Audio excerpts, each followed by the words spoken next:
السلام عليكم ورحمة الله وبركاته. مرة بعد كسر دوادة channel كايو وأنا جو ولالك خضراء ونلي مرة بعد كسر دوادة. ما أتوقع كوي أنا مش على موضوع مهمة. سومالي بدك يدوني وقت يعني موجي. سومالي ده حيتر على عمري جاكور جيل دلاب. مركز درت ذا لويري. قف مركو سفر بدن وقلو ويارب بون قنيا وحبضن بو أركيا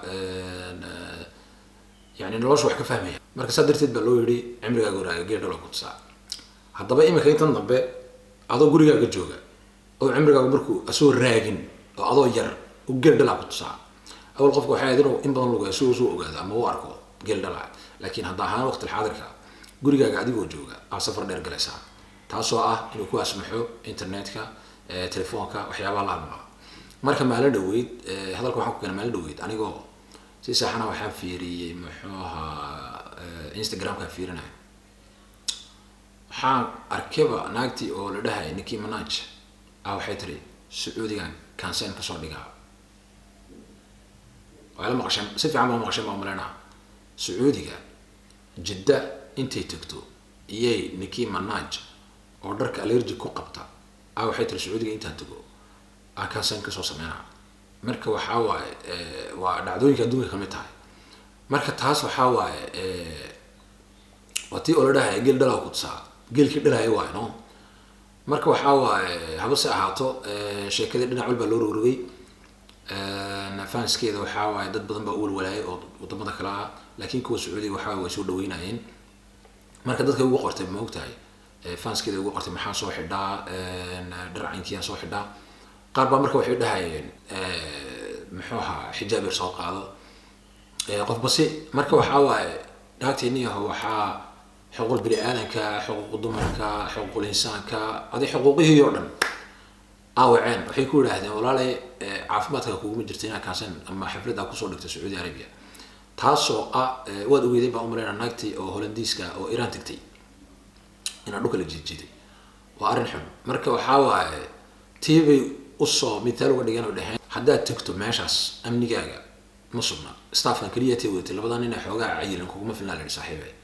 marka aday ku taala risk aad qaadanaysid laakiin anagu waan ku soo sheegnaa dama kula talin way fikirtay waxay tiri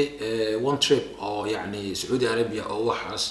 aday lacag ka soo galayso fanskaaga soo raali gelinaysid iyo naftaada ku weeyay aday waa qof ku fikiri kara bilaadinka khatal ahaan yaani hadii la yiraahdo qofka waxa lagu sameeyaa ama nimankii oo muxuuha waxa ka soo horjeeday marka alxaasil waasil gabadhani oo aan waxay goosatay inay tiraahdo may Saudi Arabia ma buu Saudi waa iga raalihan kartiin ilaa inta hadda aan soo sheegay Nicki Minaj oo dharka allergy ku oo Saudi cancel ku qabanaysa ma ahina inta kale process kale waa process normal ah waxa iga sii yaabiyay oo inta ka dambeeyay dadkii oo fanskeeda ahaa ee Saudi joogay abdiyaashi khamiisada waaweynaa waxay leeyihiin beenaaba noo sheegtayba Twitter Instagram Snapchat waa ooyayaanba tigidhadii aan sii gadanay maxaa waaysan balan milihid miya waan ku sugeynaa anaka maxaa beenta noogu sheegtay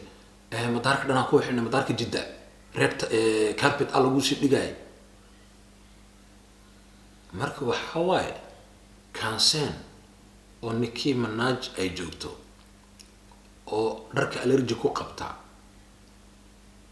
nin qamiis weyn leh intuu qamiis la soo galo u boodbooda miya taasirtu wallahi ani farta oo dhinaca laga qoro iyo dhinaca laga qoro midna ma ku qormaysa umaleena halkan laga qorno ma ku qormaysa taxagan ma ku qormaysa anigu ma socdo ma aqaan kulli waxa dad kale ku socdo jirta laakiin waxa taas la yaabsi yani waxa taas ka sii daran dawladii aaba ogoleed ba inay timaado oo dawladda arabti barnaamijka inay sameeyso muxuuha shalay bay ahayd waxay dumarka Sacuudiga loo ogolaaday inay gaari wadaan marka waxa waa is too fast yani sheega aad u dheer waay marka waxa fiican marka leedahay wadan baan maamulaya hadda diinku maamulaysa diinku maamulday hadda nidaamku maamulaysa cilmaaniina nidaam cilmaani ku maamul laakiin diin baan ku maamulaya Nicki Minaj oo ugu yeedhaya horta waxa ma ba isqabataba marka arintaas saaba iga yaabisay maani Sacuudiga Jeddah iyay muxuuha Nicki Minaj ay cancel ka sameynaysaa iyadoo waxaan ogeyn xiran marka taas waxa ka sii daran oo la yaab leh Nicki Minaj in Sacuudiga tagtay u taala laakiin ninka maanta Soomaaliga wadamada qaarkood ama ninka xishka u socda danyarta lacagta xishka wuxuu ururiyaa cabaar buu ururiyaa markaas lacagtii xishkood ururisay waxa lagu leeyahay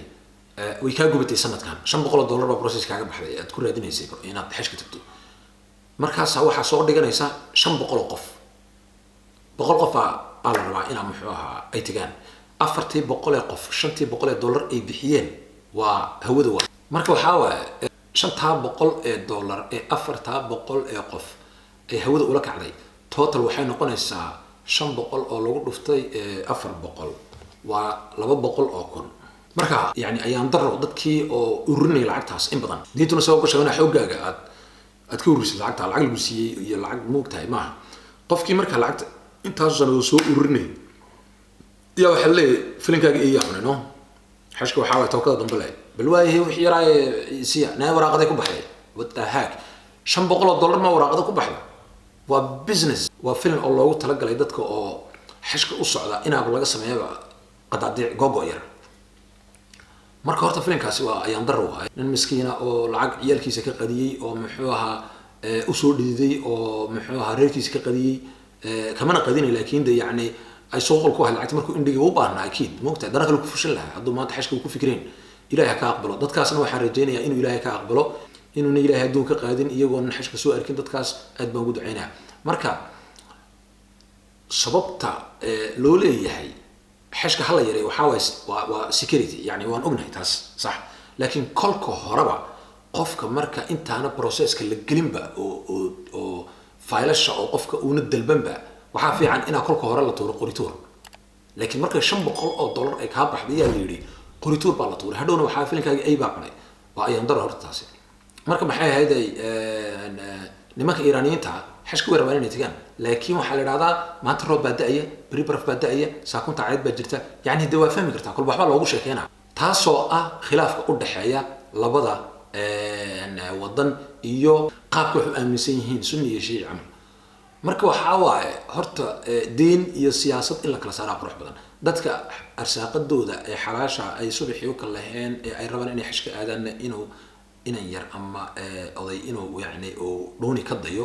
waa nasiib daro aad iyo aad marka niyahow